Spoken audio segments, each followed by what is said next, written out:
என் அன்பான சொந்தங்களுக்கு இனிய மாலை வணக்கங்க. இன்றைக்கி ஒரு அற்புதமான நாளுங்க. அது என்னன்னு பார்த்தீங்கன்னா, இன்றைக்கி முருகனுக்கு உகந்த கிருத்திகை. அது மட்டும் இல்லாமல் இன்றைக்கி சிவனுக்கு உகந்த சிவராத்திரியும் கூட. இன்றைக்கி நம்ம வீட்டில் அபிஷேகம் இருக்குது.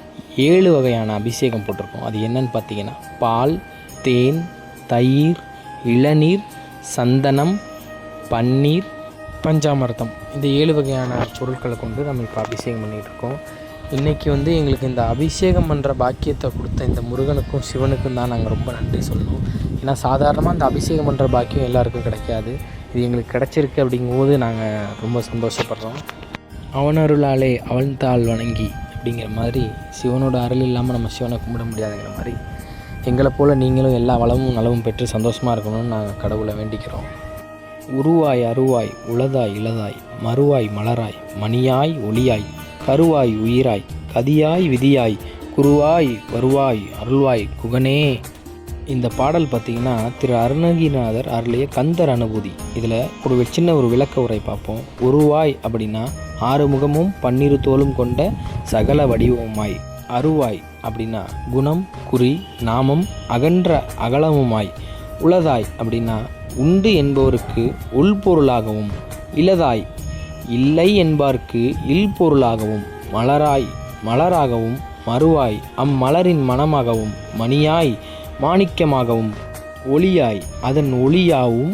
கருவாய் சகல உயிர்களையும் பிரளய காலத்தில் தன் மேனியில் வைத்து காப்பவனும்.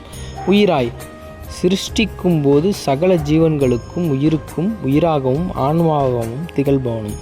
விதியாய் அந்த உயிர்களின் வினைப்பயனாகவும். கதியாய் முக்தி நிலையை அந்த உயிர்கள் சென்றடையும் நிலையாகும். குகனே உள்ள முருகக்கடவுளே, குருவாய் வருவாய் அருள்வாய், என் குருவாக வந்து எனக்கு அருளி என்னை ஆட்கொண்டவன். உங்கள் எல்லாருக்கும் ஒன்று சொல்கிறேன். அமைதியையும் இறைவனையும் பாவ மன்னிப்பையும் வெளியில் தேடாதீங்க. உங்கள் மனசை தூய்மைப்படுத்தி உங்களுக்குள்ளே தேடுங்க. தேடல் உள்ள திரும்பும்போது தான் உண்மையான ஞானம் பிறக்கும்.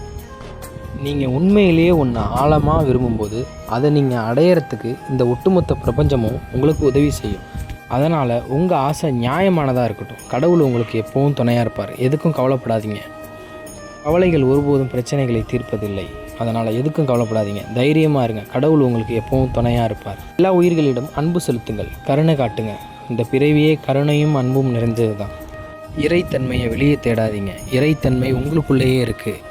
நல்லதே நினைப்போம், நல்லதே பேசுவோம், நல்லதே செய்வோம், நல்லது தானாகவே வரும். ஸோ எதை பற்றியும் கவலைப்படாதீங்க.